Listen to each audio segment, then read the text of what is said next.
Hello guys, Assalamu alaikum, namaste and sat sri akal. So my name is Hassan Nasser और and मैं हूँ मादल you Latif. guys are watching spontaneous reaction. So तो guys, guys, आज की जो video की बहुत ज़्यादा डिमांड आई थी। मतलब हम जो वीडियो जो है ना देते थे मेजर गुरुवार की, तो नीचे कमेंट आता था कि मेजर गुरुवार answers allegations by ISPR against India.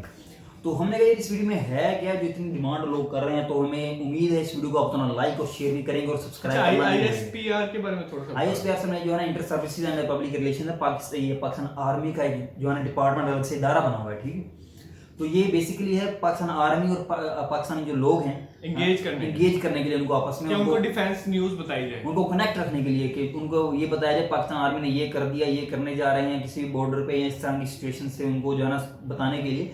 अभी आप रिसेंट एग्जांपल ले लें, जैसे भी पाकिस्तान की इंडिया के साथ सिचुएशन खराब हुई थी काफ़ी, तो हर एक पल की खबर पाकिस्तानी पब्लिक को आईएसपीआर की तरफ से मिल रही थी। और आईएसपीआर का जो चेयरमैन है उसको चीफ लगाते हैं, वो बाकायदा प्रेस कॉन्फ्रेंस करता है, सामने सारे मीडिया के लोग होते हैं, उनसे क्वेश्चंस भी करते हैं, तो उनके आंसर करता है, उसको पूरा पाकिस्तान देखता है। तो ये किस्म का डिपार्टमेंट बना हुआ है। तो वीडियो को देखकर पता चलेगा कि मेजर गौरव आर्या साहब ने क्या मतलब इसके बारे में क्या है कि major Gaurav Arya answers allegation by ISPR ने कुछ एलिगेशन लगाए हैं इंडिया पे, जो कि उनका आंसर दिया मेजर साहब ने। चलिए स्टार्ट करते हैं यार, बगैर किसी तरह हमेशा की तरह काउंटिंग के साथ स्टार्ट करेंगे। 3 2 1 स्टार्ट।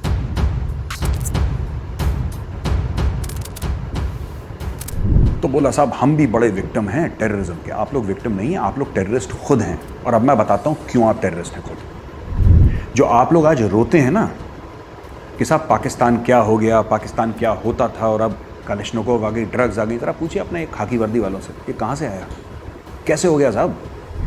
सब पे अटैक करवाया, इंडिया पे अटैक करवाया, अफगानिस्तान के अंदर अटैक कराया, स्ट्रैटेजिक डेप्थ। और अब क्या हुआ, खुद जब घर में जूते पड़ रहे हैं तो चुपचाप साहब हम तो विक्टिम हैं टेररिज्म के। साहब हमारे साथ बड़ा गलत हुआ है। आपके साथ बिल्कुल सही हुआ है, क्योंकि ये सपोले और सांप आपने जन्मे हैं। आप जाइए एफबीआई का पेज देखिए, टॉप 50 टेररिस्ट कौन से हैं वर्ल्ड में, उसमें से 99% पाकिस्तान के अंदर है भाई।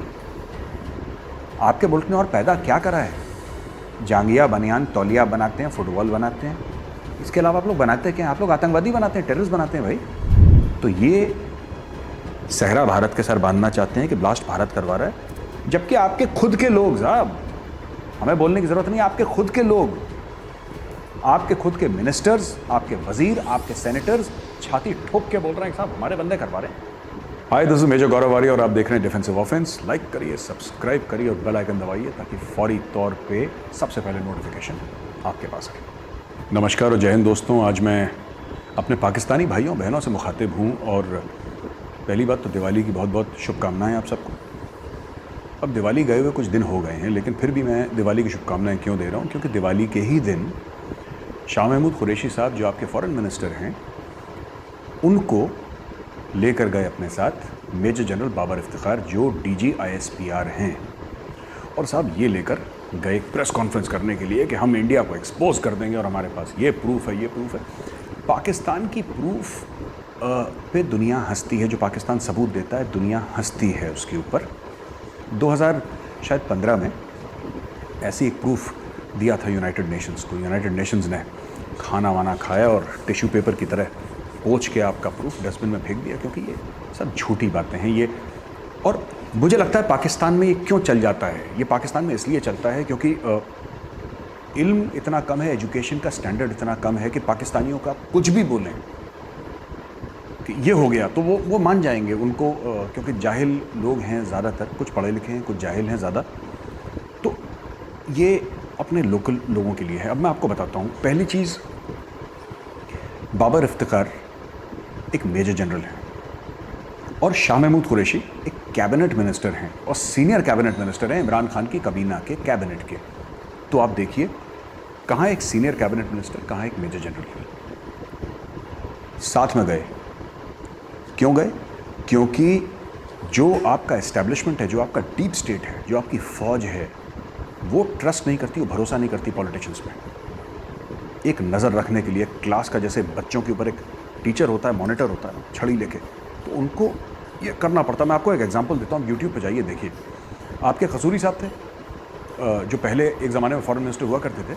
तो कसूरी साहब आए थे किसी सिलसिले में दिल्ली, तो अर्नब गोस्वामी जी ने उनका इंटरव्यू लिया कसूरी साहब का और बोला कि साहब कसूरी साहब बातचीत करें। तो जैसा अर्नब का स्टाइल है बात करने का, एक अग्रेसिव स्टाइल है, डायरेक्ट स्टाइल है, लाग लपेट नहीं है, वो सीधा टू द पॉइंट ही घुस जाता है अर्नब। तो अर्नब ने 2-3 सवाल पूछ लिए साहब। और वो कसूरी साहब थोड़ा सा हकलाए, थोड़ा सा शर्माए, थोड़ा सा दाएं बाएं देखने लगे। अर्नब ने और एग्रेसिवली सवाल पूछे। जैसे ही अर्नब ने पूछा वैसे ही 3-4 ISI वाले उस कमरे में आए और अर्नब गोस्वामी से बोला कि आपको ये जो इंटरव्यू है यहाँ पे रोकना पड़ेगा। Several points of time in the I think it past. has to be stopped. What's stopped? Why? We have run out of time. I don't think you can interrupt my interview. You have taken your time. It's already 10 minutes. We requested you for 10 minutes. And it is not an interview, it is an interrogation. It's not an interview. It's a show. No, it's I must protest. It's a show. No, we also protest. It's a show. You must allow me to We complete. always Pakistan bashing. Not at all. You know, unless you ask a question, Then you can't should, get an answer. Please, you should. No, unless you you should ask take a interview question. like a professional. Mr. Kasuri, I must. Unless you ask a question, you can't get an answer. These are not you always questions. play a devil's advocate. in an interrogating the interview. minister. Not at all. Not at all. This is, I mean, It's not professional. you must appreciate that a journalist only asks the questions No, so that he journalist gets is an not opportunity to answer. Journalist is not a police officer. Not. I've never been a police officer, nor am I yesterday's journalist. और वो कसूरी साहब, just imagine एक junior अफसर ISI के बीच में आते हैं और पाकिस्तानी फॉरेन मिनिस्टर को, एक कैबिनेट मिनिस्टर को, एक सीनियर मिनिस्टर को कहते हैं कि निकलो यहां से। आप जाइए यूट्यूब में देखिए, आपको पता लग जाएगा कि किस तरीके से ISI के 4 गुंडे, 4 गुर्गे पाकिस्तान के फॉरेन मिनिस्टर के साथ बदतमीजी करते हैं। किसकी हिम्मत है? फिर आप कहते हैं आप डेमोक्रेसी हैं। कौन से मुल्क में ऐसी किसी की औकात है कि इंटेलिजेंस एजेंसी वाला आ जाए और मंत्री को, एक मिनिस्टर को, एक वजीर को ये बोले कि आप इंटरव्यू बंद करें? पाकिस्तान में ये आम सी चीज़ है।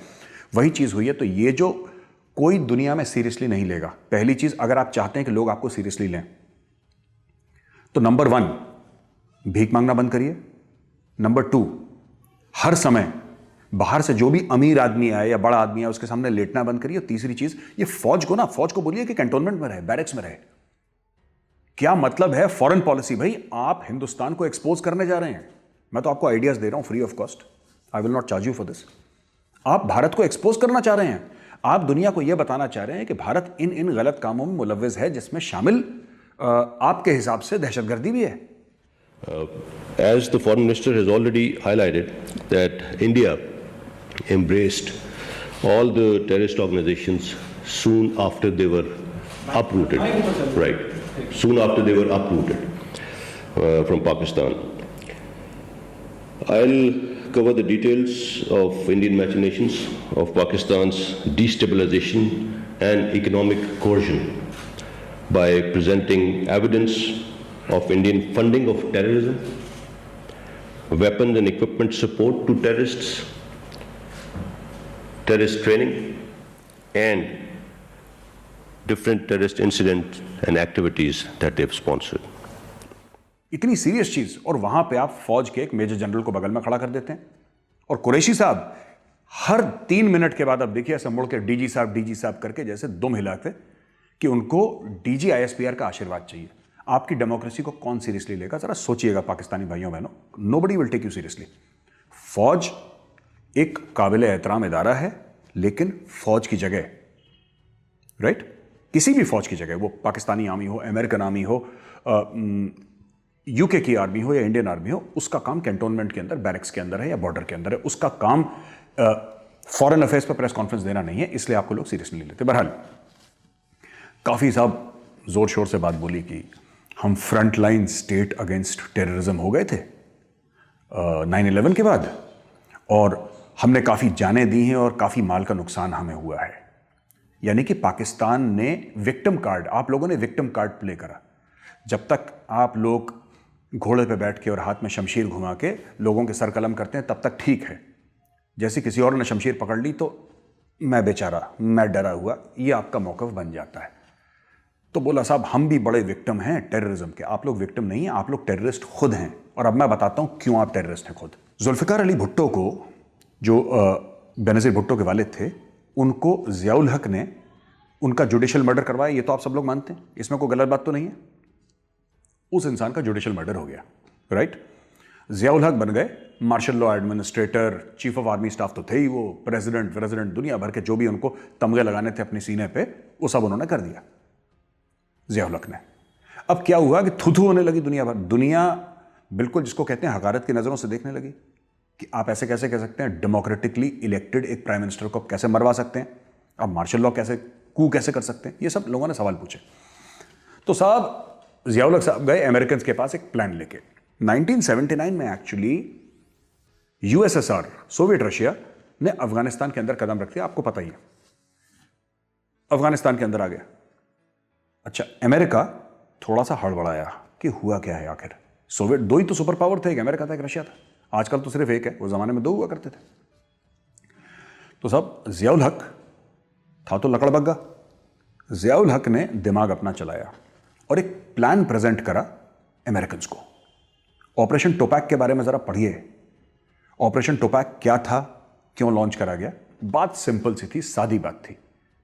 उसने अमेरिकन को यह बोला कि वियतनाम में आपकी हार हुई थी और वियतनाम में जो आपके दुश्मन थे उनको हथियार किसने दिया था? रूसियों ने। ट्रेनिंग किसने दी थी? रूसियों ने। फंडिंग किसने दी थी? रूसियों ने।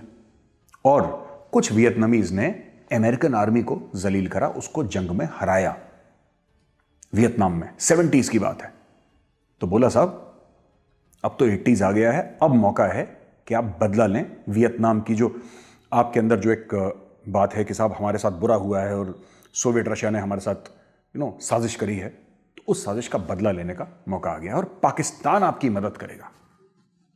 तो साहब आपका जो बिन कासिम पोर्ट है ना कराची का, वहां पे हथियार आते थे, वहां से फंडिंग आती थी, अमेरिकन एम्बेसी इन इस्लामाबाद पैसे देता था आईएसआई को। तो आप लोगों ने पैसे लिए और आप लोगों ने दलाली करी अपने मुल्क की। आपकी फौज ने मोटे पैसे लिए अमेरिकन से, बिन कासिम पोर्ट से लेकर तोरखम गेट तक पाकिस्तानी ट्रक्स में, पाकिस्तानी आर्मी के ट्रक्स में असला बारूद जाता था। जो आप लोग आज रोते हैं ना कि साहब पाकिस्तान क्या हो गया, पाकिस्तान क्या होता था और अब कलिश्नकोव आ गई, ड्रग्स आ गई, जरा पूछिए अपने एक खाकी वर्दी वालों से, ये कहां से आया, कैसे हो गया साहब। 1979 के पहले मैं ये नहीं कह रहा कि पाकिस्तान बहुत एडवांस था, बट PIA जो पाकिस्तान की एयरलाइन है वो दुनिया की टॉप एयरलाइंस में उसका नाम शुमार था। पाकिस्तान का एक नाम हुआ करता था। आपकी फौज ने आग लगा दी पाकिस्तान को, क्यों? क्योंकि कुछ जर्नलों को पैसे कमाने थे। अब कैसे कमाए पैसे? हमीद गुल साहब की किताब पढ़िए, ये आपके ब्रिगेडियर यूसुफ हैं, ब्रिगेडियर यूसुफ ने एक किताब लिखी है द बेयर ट्रैप। आप ब्रिगेडियर यूसुफ की किताब पढ़िए, ISI के थे, उन्होंने खुद लिखा है कि हमने पैसे लिए। तो ये मैं नहीं बोल रहा, ये आपके फौजी जश्न मना रहे हैं कि हमने मर्सनरीज का काम करा। जो भाड़े के फौजी होते हैं ना, जिनको मुल्क से प्यार नहीं होता, जिनको पैसे से प्यार होता है, इन्होंने पाकिस्तानी आर्मी का एक किरदार है। अब पाकिस्तान में टेररिज्म शुरू हुई क्योंकि आपने शुरू करवाया, तालिबान आपने क्रिएट करा ना। फिर ये जितने भी गिरोह थे आपके, ये जितने भी ये लश्कर फलाना, लश्कर ढिमका, ये कहां से शुरू हुए? आप देखिए परवेज मुशर्रफ का इंटरव्यू जो वजाद खान को उन्होंने दिया है। माहौल इधर 1979 से बहुत तब्दील होता चला रहा है। एक रिलीजियस मिलिटेंसी हमने पाकिस्तान के हक में यहाँ इंट्रोड्यूस की सोवियट्स को निकालने के लिए। ठीक है। हम मुजाहिदीन लाए पूरी दुनिया से, हमने तालिबान को ट्रेन किया, उन्हें वेपन्स दिए, उनको अंदर भेजा, वो हमारे हीरो थे। ठीक है। ये जो हक्कानी है, हीरो है हमारा जी, ठीक है, 80s का हीरो है, बिल्कुल। ओसामा बिन लादेन हमारा हीरो था।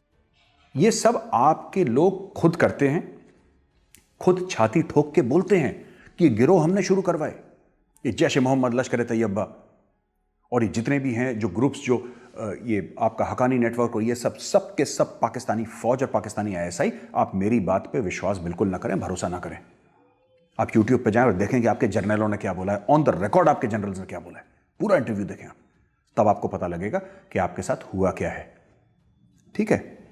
अब जब आपके मसाजिदों में धमाके होते हैं, जब आपके बच्चों को स्कूल में मारा जाता है, जब आपके फौजी ठिकानों पे अटैक होता है, जब आपके बाजारों में बम फटते हैं, जब बेगुनाह पाकिस्तानी मारे जाते हैं, तब आप बोलते हैं साहब ये तो यहूद हनूद की साजिश है, साहब ये तो हिंदुओं की साजिश है। हिंदू नहीं गया था अमेरिकन से पैसे लेने के लिए। In the line of fire है परवेज मुशर्रफ की किताब, जरा पढ़िए।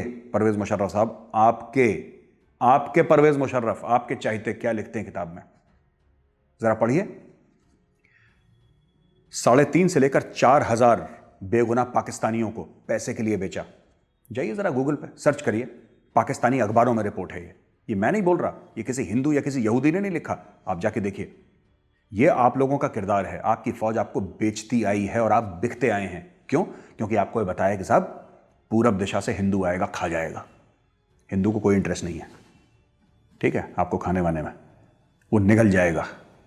आपको एक भूत, एक जिन्न टाइप का बना के आपके दिमाग में, और आप डरपोक कौम है, हर चीज से डर जाते हैं। कभी आपका ईमान खतरे में आ जाता है, कभी मजहब खतरे में आ जाता है, कभी मुल्क खतरे में आ जाता है। आप लोग हर समय खतरे में पले बड़े हैं। तो अगर दरवाजे में दस्तक होती है, आपको लगता है किसी ने गोली चला दी, डरपोक हो गए, क्योंकि फौज ने आपको डरा के रखा है। आप जरा अपना जरा इतिहास, अपना जो माजी है उसमें जाके जरा पन्ने जरा देखिए, आपको पता लगेगा।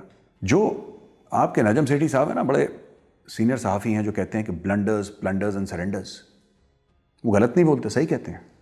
प्लंडर यानी कि लूटपाट आपके साथ, ब्लंडर यानी कि ये कर दो, ये कर दो, ये आतंकवादी ग्रुप बना दो, इस पे अटैक कर दो, किसी को पता नहीं लगेगा। सब पे अटैक करवाया, इंडिया पे अटैक करवाया, अफगानिस्तान के अंदर अटैक कराया, स्ट्रैटेजिक डेप्थ। और अब क्या हुआ? खुद जब घर में जूते पड़ रहे हैं तो चुपचाप, साहब हम तो विक्टिम हैं टेररिज्म के, साहब हमारे साथ बड़ा गलत हुआ है। आपके साथ बिल्कुल सही हुआ है, क्योंकि ये सपोले और सांप आपने जन्मे हैं। ये जितने भी लोग बम फोड़ रहे हैं ना पाकिस्तान के अंदर, ये कौन है? ये आपने तो एक आदमी को पकड़ गया वहां पर, कुलभूषण यादव को, और बोला कि कुलभूषण यादव ने ये करा है, वो करा है। क्या करा है उसने? आपने मार मार के उसका एक वालिया बयान ले लिया। मैं आज चैलेंज करता हूं डिफेंसिव ऑफेंस के प्लेटफॉर्म में, कमर जावेद बाजवा को 2 घंटे के लिए दीजिए, मेरे हवाले करिए 2 घंटे, सिर्फ 2 घंटे। शाम के 6 बजे मेरी पूछताछ शुरू होगी और शाम के 8 बजे general Qamar Javed Bajwa, chief of army staff of the Pakistani army, यह बोलेगा कि मैं यहूदी हूं और मैं मोसाद का एजेंट हूं। वो कबूलेगा, लिख के कबूलनामा देगा। साहब जब दर्द बढ़ता है ना, तो आदमी दर्द रोकने के लिए झूठ बोल देता है, क्योंकि चाहता है दर्द रुके। आपने यही कुलभूषण यादव के साथ करा, और अब आपने उस आदमी को पूरा विलेन बना दिया कि पाकिस्तान के अंदर जो हो रहा है सब कुछ उसी ने करा। हंसते हैं लोग आपके ऊपर, पता है, थू-थू होती है, एयरपोर्ट्स पे आप लोगों की बेइज्जती होती है, यूएई आप लोगों को निकाल रहा है वहां से, पाकिस्तानियों को वीजा नहीं मिलता। क्यों? क्योंकि आपकी हरकतें ऐसी हैं। सोचिए, दिल पे हाथ रख के, कहां जा रही है आपकी कौम? जो पहला झूठा इल्जाम लगाया है शाह महमूद कुरैशी ने और बाबर इफ्तिकार साहब ने, वो एक साहब इंडिया में करीब 66 और टेररिस्ट कैंप्स हैं भारत में साहब, और बड़ा ये संगीन मामला है। और राजस्थान में भी हैं, हरियाणा में भी हैं, दिल्ली में भी हैं, उत्तर प्रदेश में भी हैं, पता नहीं कहाँ कहाँ पे टेररिस्ट कैंप्स हैं। कुछ फोटोज जिसमें कुछ समझ में नहीं आ रहा। Such terrorist camps. The details are right now, they can be seen on the screen. Out of these terrorist camps, 66 are located in Afghanistan, whereas 21 are located in India. On another occasion, India paid $30 million to establish a camp in area of Sarhad Lawa, Kandhar, for dissidents of Balochistan. Ajmal Pahari confessed in front of the Chief Justice of Pakistan that India had established 4 training camps for Altaf Hussain Group and its militants at Dehradun, Haryana, in northeast India. देखिए साहब, हमने बोला था ना पाकिस्तान में terrorist camps हैं, और जो पाकिस्तान को हमने रिपोर्ट दी थी उसके अंदर प्रॉपर लैटिट्यूड लॉन्गिट्यूड थे, हमने ग्रिड रेफरेंस के साथ दिया था। ठीक है, तुम लोगों के पास पैसे नहीं है, मैं समझता हूं, लेकिन गूगल अर्थ तो फ्री है यार। एक छोटा सा लैपटॉप लेते और दिखा देते कि साहब ये है फ्री। मैं आइडिया दे रहा हूं, अगली बार अगर झूठा टेररिस्ट कैंप बनाना हो पाकिस्तान में और अपने झूठ को सच करवाना हो दुनिया के सामने, तो कम से कम एक ग्रिड रेफरेंस दे दो कि साहब ये ग्रिड रेफरेंस है। हमने जब बोला कि पाकिस्तान के अंदर यहां टेररिस्ट कैंप है, हमने आपको सैटेलाइट इमेजेस दी। सबसे पहले तो लात मारिए उस जनरल को जो सुपारको का चेयरमैन बना हुआ है, जो फ्री की तनख्वाह ले रहा है। कहना कि भाई अगर इंडिया में इतने ज्यादा टेररिस्ट कैंप्स हैं तो तू मुफ्त की तनख्वाह ले रहा है वहां पे? जर्नैल किस बात की तनख्वाह ले रहा है? क्यों नहीं सैटेलाइट इमेजेस देता कि आईएसआई को झूठी झूठी पिक्चर्स वहां पे देनी पड़ती हैं और खुद जाके जलील होते हैं सबके सामने? जब हमने दिया था, हमने ग्रिड रेफरेंस के साथ दिया था, लैटिट्यूड दिए थे, लॉन्गिट्यूड दिए थे, एग्जैक्ट लोकेशन दी थी। आप लोगों ने क्या बोला? हरियाणा इतने, यूपी में टेररिस्ट कैंप। ये तो कोई भी कह सकता है भाई। कल मैं बोलूं कराची में 5 हैं, उसकी क्या वैल्यू है? यूपी के पता है जनसंख्या कितनी है, पॉपुलेशन कितनी है यूपी की? पाकिस्तान से ज्यादा है।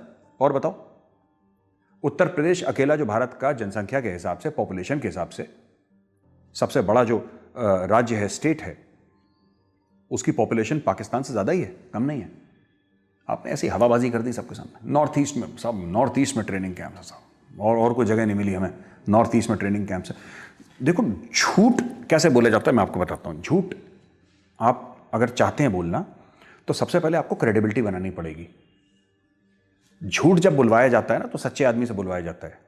चोरों से, मक्कारों से, डकैतों से झूठ नहीं बुलवाया जाता, क्योंकि लोग जानते हैं चोर मक्कार डकैत हैं ये, राइट।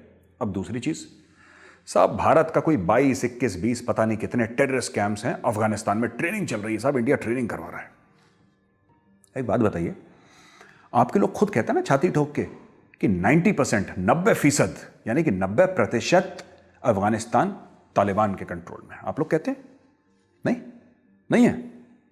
सोच लीजिए दोबारा, 90% अफगानिस्तान तालिबान के कंट्रोल में। आपके लोग हैं वो तालिबान, अफगान तालिबान तो आपके लोग हैं। आप लोगों ने शुरू करवाया, आप लोगों ने फंडिंग करवाई, आपकी फौज के लोग वहां पे जाके लड़े, मर्सनरी काम करा, पैसे लेके लड़े आपकी फौज। परवेज मुशर्रफ रिकॉर्ड पे है, आप ये वीडियो देखिएगा, उसमें परवेज मुशर्रफ खुद कहता है कि मर्सनरी यानी कि भाड़े के टट्टू, पैसा लेके पाकिस्तानी आर्मी के लोग लड़े हैं।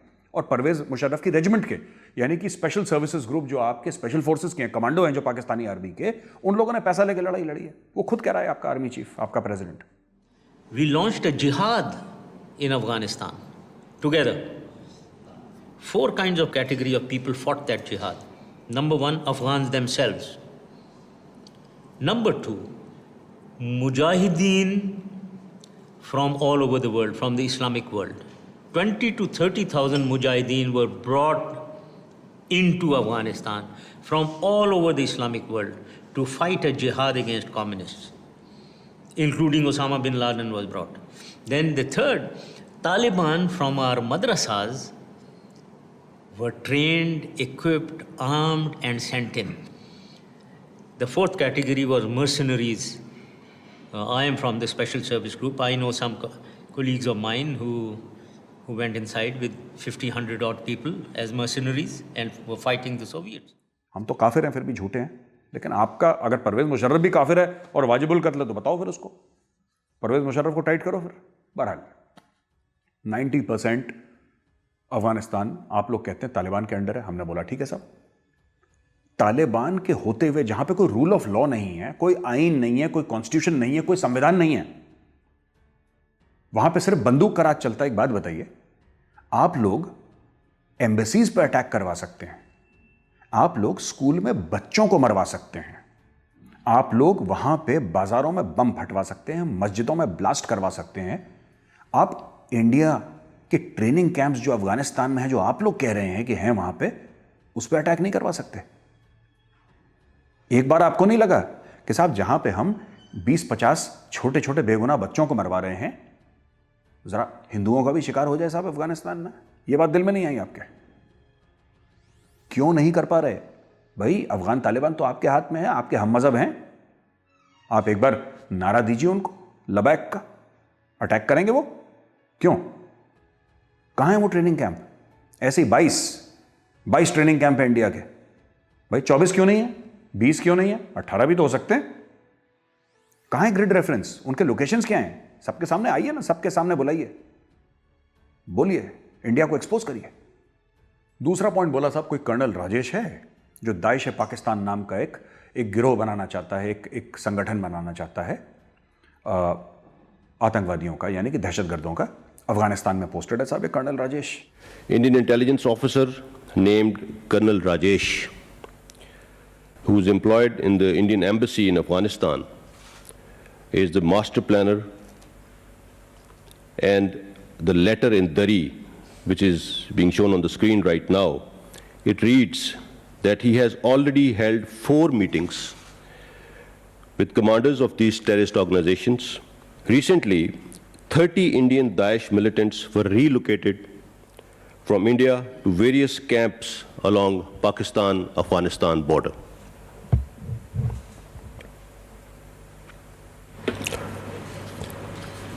Now, this was done by 2 Indian intelligence operatives. Their names are held with us. These militants were handed over to a Daesh commander. On 14th of August this year, Pakistan's intelligence agencies averted a massive terrorist attack planned by India. An officer from Indian intelligence agency, Major Farmin Das, which is his code name, operating from Kabul, was planning the attack.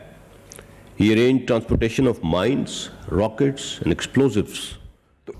So guys यहाँ पर video होती है and major साहब ने काफी बातें यार हमें इनकी बताई। हमेशा ही जो है ना डीप और इंटेलेक्चुअल बातें होती हैं, मतलब ऐसी बातें होती हैं कि बंदा जो है ना इसका सोचने पर मजबूर हो जाता है जवाब देने से पहले सोचता 100 बार कि यार क्या बात कर दी है, कि यार ये चीज मैंने रिसर्च करनी है, इस चीज को मैं चेक करने क्या Google करना है, किया। यार ये बात हुई कैसे है, अच्छा, क्या सबसे हैरानगी की बात, अरविंद जब इंटरव्यू ले रहे थे कसूरी साहब का, हमारे कसूरी फॉरेन मिनिस्टर थे उस टाइम, तो उस टाइम उनके सेट पे 4 आदमी आए यार।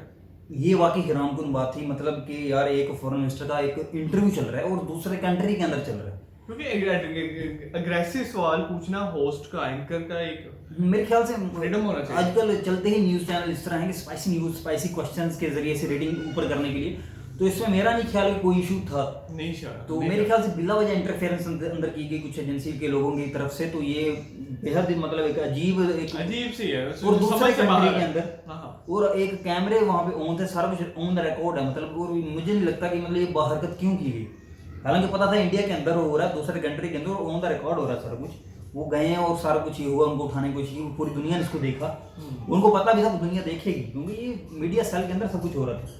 ये तो चीज होती है कि एक बंद कमरे के अंदर कोई बात हो, वहाँ पे कोई कैमरा ना हो, वहाँ पे तो एडवांस कैमरे ऑन थे, तो ये वाकई समझ सकता है कैसे हरकत हो। मैंने ये वाकई ना सीरियसली ये वाकई पहली बार सुना है मेजर साहब के मुंह से। पहले पाकिस्तानी मीडिया देखेंगे दोनों, जरूर इस पर रिसर्च करेंगे, हाँ। पाकिस्तानी मीडिया ने इसका जिक्र पहले कभी नहीं किया कि ये सीन हुआ। मुझे वाकई लिटरली जिंदगी में पहली बार ये इस न्यूज़ का पता चला कि ये हुआ है, ये हो चुका है, ठीक है ना। और दूसरा इन्होंने वाकई भीख मांगने की बात की, उन्होंने बिल्कुल दुरुस्त बात की है। पहले भी जो है ना मेरा यही मौक़िफ़ होता है यार, हर कंट्री को इंडिपेंडेंट होना चाहिए, जो कि इस वक्त पाकिस्तान नहीं है, ठीक है। पाकिस्तान इस वक्त बहुत ज़्यादा लोन जिस कंट्री से भी लिया है उसके नीचे दबा हुआ है, ठीक है ना, उसके इसको बात माननी होती है। जैसे IMF अपनी शराइत दे रहा है कि हमारा जो हमारा सबसे जो इम्पोर्टेंट यहाँ पे बैंक है, नेशनल बैंक, जो मतलब जो पूरे पाकिस्तान को कंट्रोल करता है, जिसकी इकोनॉमी जब उसको, तो वो कह रहे हैं हम इसका जो चेयरमैन है वो हमारी मर्जी से लगेगा। मतलब एक लोकली पाकिस्तान के अंदर आके भी उन्होंने इतनी इंटरफेरेंस स्टार्ट कर दी है, इतना पाकिस्तान मजबूर हो चुका, दब चुका है कि लोन्स की वजह से, ठीक है ना।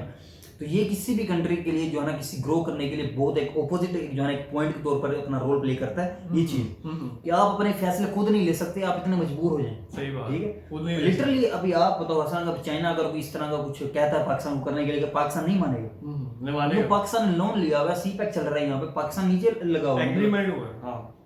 कोई भी कंट्री ग्रो करता है, प्रोग्रेस करता है, वो साथ वाले कंट्रीज के साथ बराबरी की स्तर पे डील करे ना। अगर कोई भी प्रोजेक्ट चलना है ना, तो फिर मजा आता है, अपनी बात भी मनवाए, अगले की भी माने।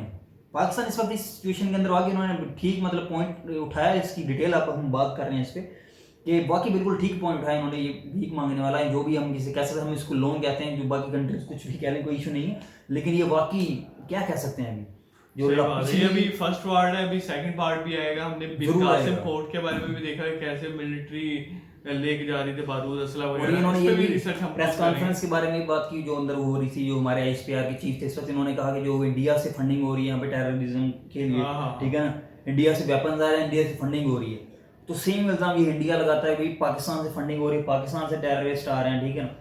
तो मतलब जो जहां से भी आ रहे हैं, नुकसान दोनों कंट्रीज का हो रहा है, बेसिक बात। सही बात है, ऐसी आम जनता को इससे कोई ताल्लुक नहीं है कि जो लोग आ रहे हैं, टेररिस्ट आ रहे हैं, वो अमेरिका से आ रहे हैं या अफगानिस्तान से आ रहे हैं। मेन चीज है क्यों आ रहे हैं, कैसे आ रहे हैं, इसको रोकना बहुत जरूरी है। मतलब बेशक पाकिस्तान से इंडिया क्यों नहीं जा रहे, इंडिया से ही अफगानिस्तान से पाकिस्तान क्यों नहीं आ रहे, इसको किसी भी सूरत रोकना बहुत जरूरी है दोनों कंट्रीज के लिए। पीस होना चाहिए, बेसिकली कहना चाह रहे हैं, पीस होना चाहिए। मेरा हमारा यही पैगाम होता है, हमारे चैनल का मोटो ये था हमेशा से कि पीस। हमारे झंडे भी एक साथ है, हमारा मोटो ये है, फाइल पिक्चर है। हमने स्टार्ट इसलिए किया था कि यार हम अपना कुछ इसमें पॉजिटिव रोल प्ले कर सकें, कुछ इस तरह के एनवायरनमेंट क्रिएट कर सकें, लोगों के माइंड क्लियर हो, लोगों के आपस में प्यार जो है ना इंक्रीज हो। ये गवर्नमेंट्स के इशू हैं ऊपर के लेवल के, हमारी समझ से बाहर हैं, इनको हम नहीं समझ सकते, ठीक है ना। पॉलिटिक्स जो पॉलिसी बनती है ना गवर्नमेंट की, वो हम नहीं बनाते, आप नहीं बनाते, मैं नहीं बनाता, ये गवर्नमेंट बनाती ये है, गवर्नमेंट्स की और हमारे जो अदारे हैं बाकी बैरिस्टर एस्टैब्लिशमेंट वगैरह, ये उनका just काम है, ये judicial, हमारा काम नहीं है। इस वजह से जो है ना ये सारा कुछ अब खराब चल रहा है सूरत हाल। लेकिन आम जनता, आम लोगों की ख्वाहिश यही है कि अमन हो, आपस में ताल्लुकात अच्छे हों, ट्रेड हो, बेशक। ट्रेड ही अच्छी हो जाए ना। मैं कहता हूँ $30 बिलियन की ट्रेड सिर्फ पाकिस्तान इंक्रीज कर लेगा अपनी इंडिया के साथ अगर स्टार्ट कर दे। इंडिया ने एक दिन में $300 बिलियन बिल्कुल दोस्त, इंडिया के अंदर रिकॉर्ड का नहीं किया ना। इंडिया के क्वार्टर 4 क्वार्टर्स होते हैं, उन्होंने एक क्वार्टर के अंदर $100 बिलियन का अपना टारगेट सेट कर लिया। और वो उन्होंने कहा हमने इस साल $400 बिलियन से ऊपर ट्रेड करनी है। और पाकिस्तान की टोटल ट्रेड एक साल की सिर्फ $25 बिलियन होती है। 25 और कहाँ $400 बिलियन।